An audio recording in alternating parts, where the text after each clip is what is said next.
அமத்சியாவின் அழிவு. பின்பு யூதாவின் ராஜாவாகிய அமத்சியா யோசனை பண்ணி, யெகூவின் குமாரனாகிய யோவாகாசின் புத்திரன் யோவாஸ் என்னும் இஸ்ரவேலின் ராஜாவுக்கு, நம்முடைய சாமர்த்தியத்தை பார்ப்போம் வா என்று சொல்லி அனுப்பினான்.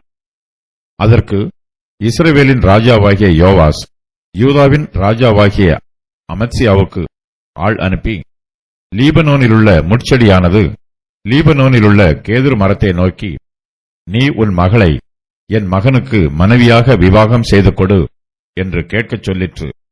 ஆனாலும் லீபனோனில் உள்ள ஒரு காட்டு மிருகம் அந்த வழி போகையில் ஓடி அந்த முட்செடியை மிதித்து போட்டது.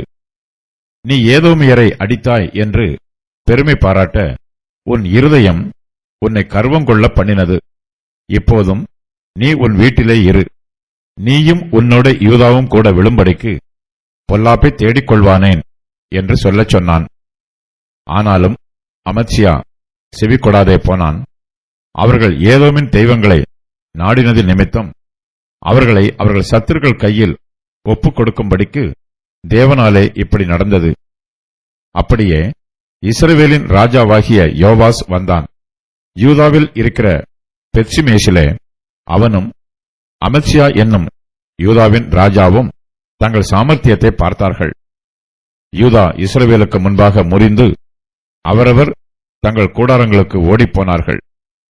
இஸ்ரவேலின் ராஜாவாகிய யோவாஸ் அகசியாவின் குமாரனாகிய யோவாசுக்கு பிறந்த அமத்சியா என்னும் யூதாவின் ராஜாவை பெத்ஷிமேசிலே பிடித்து அவனை எருசலேமுக்கு கொண்டு வந்து, எருசலேமின் அலங்கத்திலே எப்ராயிம் வாசல் தொடங்கி மூலை வாசல் மட்டும் 400 முழ நீளம் இடித்து போட்டு, தேவனுடைய ஆலயத்தில் ஓபேத் ஏதோமின் வசத்தில் அகப்பட்ட சகல பொன்னையும் வெள்ளியையும் சகல பணிமுட்டுகளையும் ராஜாவின் அரமனை பொக்கிஷங்களையும் கிரி இருப்பவர்களையும் பிடித்துக்கொண்டு சமாரியாவுக்கு திரும்பி போனான்.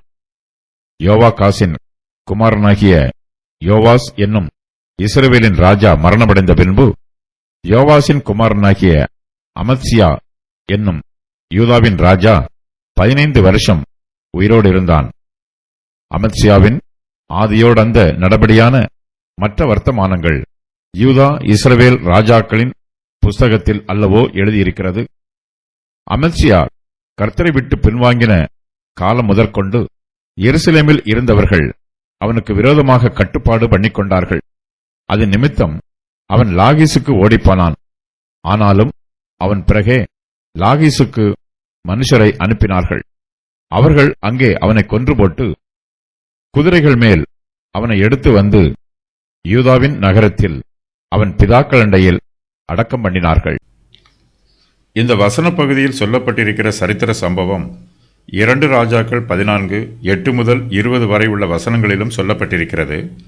அமத்சியா யூதா தேசத்தின் மீது ராஜாவாய் இருக்கும்போது வடக்கு இஸ்ரவேல் தேசத்திலே யோவாகாசின் புத்திரனாகிய யோவாஸ் என்பவன் ராஜாவாய் இருக்கிறான். அமத்சியாவின் இருதயத்தில் தாழ்மை இல்லை, அவன் பெருமை பிடித்தவன்.